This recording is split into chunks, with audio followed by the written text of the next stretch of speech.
చేస్తున్నావు భర్త? ఇది పోలీసులు ఖైదీలు వెళ్లేదారి, మీరు అటు వెళ్ళండి. ఒక్కసారి అరే వెళ్ళండమ్మా. బాబాయ్ గారు వచ్చారా? నీకోసం ఎదురు చూస్తున్నాను. ఆయన నరకం నుంచి బయటపడగలరా? నీకు నమ్మకం ఉందా? నా శక్తి వంచం లేకుండా నేను పోరాడతాను. నన్ను నమ్ము తల్లి. కాకపోతే మనుషుల ప్రాణాల కంటే డబ్బుకే ఎక్కువ విలువిచ్చే ఆ నరసింహం ఈ కేసులో పబ్లిక్ ప్రాసిక్యూటర్ కావటం మన దురదృష్టం.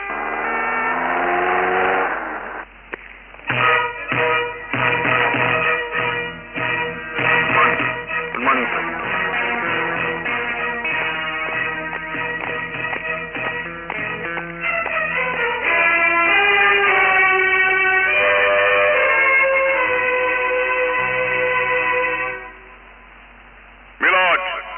తమకెదురుగా అతి వినయంగా నిలబడ్డ సత్యం అనే ఈ ముద్దాయి అసత్యానికి సిసలైన రూపం.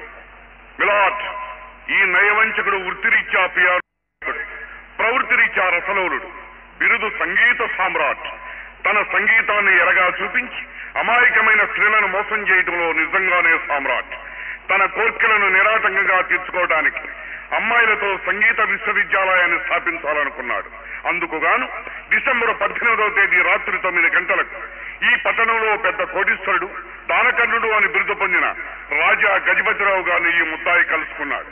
సహాయం చేయమని అర్థించాడు. కానీ అప్పటికే ఇతని భాగోతం పూర్తిగా తెలుసుకున్న గజపతి గారు సహాయం చేయడానికి నిరాకరించారు. కళలను స్వార్థానికి సరదాలకు ఉపయోగించుకోకూడదని మందలించారు. దాంతో తన దురాశ దెబ్బతిని నిరాశపడ్డ ఈ ముద్దాయి వాదనకు దిగాడు. ఉడికెత్తిపోయి ఉన్మాదుడై ఉగ్రరూపం దాల్చాడు. స్వరాలను పరిగించవలసిన తన సున్నితమైన ఏళ్లను ఉరితాళ్లుగాను, చేతులను చాకులుగాను మార్చి గజపతి గారిని దారుణంగా హత్య చేశాడు. ఇదంతా కథ, కట్టుకథ. ఏ సాక్ష్యాధారాలు లేకుండా కట్టుకథ చెప్పి కోర్టు వారిని నమ్మించాలనుకోవడం పొరపాటు. ఘనమైన ప్రాసిక్యూటర్ గారు చెప్పినట్టు డిసెంబర్ 18వ తేదీ రాత్రి 9 గంటలకు నా క్లయింట్ సత్యం గజపతి గారింట్లో ఉన్నాడు, నిజం. అదే సమయంలో గజపతి గారు హత్య చేయబడ్డాడని వైద్య నిపుణులు చెబుతున్నారు. అది కూడా నిజమే కావచ్చు.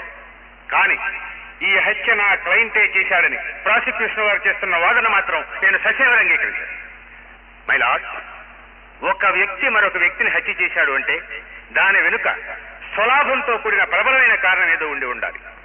నా క్లయింట్ సత్యానికి హత్య చేయబడిన గజపతి గారికి ఒక కళాకారుడికి కళా పోషకుడికి ఉన్న సంబంధమే తప్ప క్రౌర్యానికి దారితీసే ఎలాంటి లావాదేవీలు లేవే. మరి అలాంటప్పుడు ఏ ఆధారాల మీద ఆధారపడి ప్రాసిక్యూషన్ వారు ఈ నేరాన్ని నా క్లయింట్ సత్యం నెత్తి మీద రుద్దుతున్నారో నాకేం అర్థం కావడం లేదు.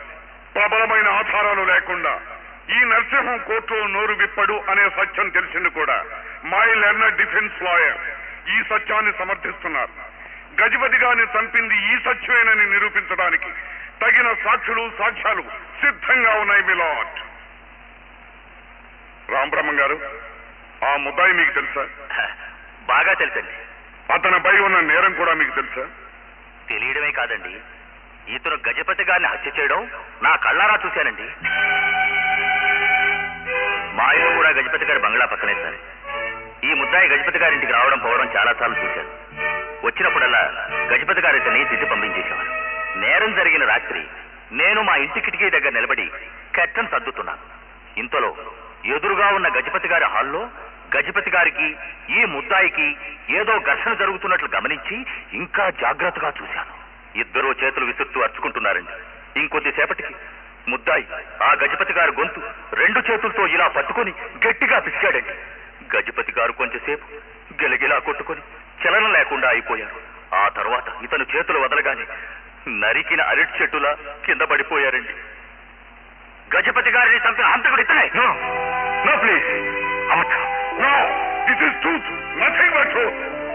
నా బిడ్డనే వస్తే చెప్తున్నాను, నేనే హత్య లేదు ప్లీజ్. అతను చెప్పిన అబద్ధం, హత్యబద్ధం.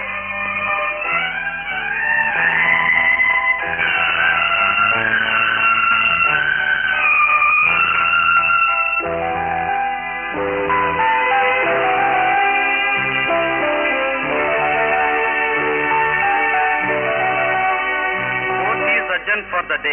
హలో మిస్టర్ ధర్మారావు, ఫీజే మాత్రం ముట్టినేమిటి? వచ్చి నన్ను టేకున్నారు. నేను ఫీజు కోసం ఈ కేసు టేకప్ చేయలేదు నరసింహం గారు. ధర్మం కోసం పోరాడుతున్నాను, సత్యాన్ని బ్రతికించమని బ్రతిమలుతున్నాను. ధర్మారావు గారు, మొహోటాను పోయి ఈ కేసు ఓడిపోయాను అనుకోండి, నా గురించి నా వాదన పాఠం గురించి కథలుగా రాసుకునే పత్రికల వాళ్ళు ఏం కావాలి? నన్ను పొగిడే ప్రజలకు నేనేం చెప్పాలి? అసలు నా పరువు, పలుకుబడి, వృత్తి, కీర్తి ఏమైపోతాయి ఆలోచించారా? ఇవన్నీ ఒక నిర్దోషి ప్రాణం కంటే విలువైనవి కావు. సత్యాన్ని, న్యాయాన్ని, న్యాయశాస్త్రాన్ని కత్తితో హత్య చేయకండి. సారీ మిస్టర్ ధర్మారావు, కత్తికి నరకడం తప్ప నరికించుకోవడం చేత కాదు. నాకు ఓటమంటే మరణంతో సమానం. రామబాణమైనా గురి తప్పుతుందేమో కానీ సత్యానికి ఉరిపడ్డం మాత్రం తప్పదు.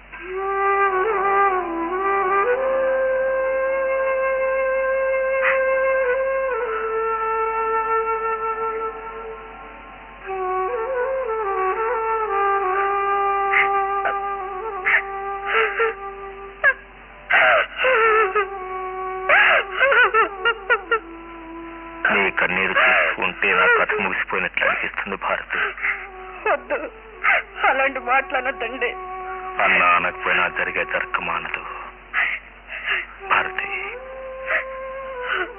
మనం నలుగురు 4 తీగలు లాంటి వాళ్ళం. ఒక తీగ తెగిపోయినా మిగిలిన తీగల స్వరాలు పలుకుతూనే ఉండాలి భారతి. మన జీవన పోరాటం అన్నిటా నువ్వు నాతో సహకరించావు, సహధర్మచారం అనిపించుకున్నావు. నేను లేకపోయినా ఆ బిడ్డలకు నువ్వే తల్లి తండ్రి కావాలి. అలా అనొద్దు.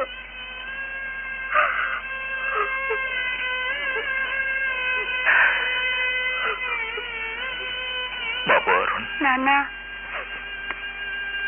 అమ్మ మన కోసం, మన కుటుంబం కోసం ఎంతో కష్టపడింది. ఇక ముందు ఇంకా ఎక్కువ కష్టపడుతుంది. అమ్మ మాట ఎప్పుడు కాదనకు. అమ్మ మనసును బాధ పెట్టుకో. అలాగే నాన్న. ఆయన నీ మీద నాకెంతో నమ్మకం ఉంది. జీవితంలో నువ్వు చాలా గొప్పవాడివి అవుతావు.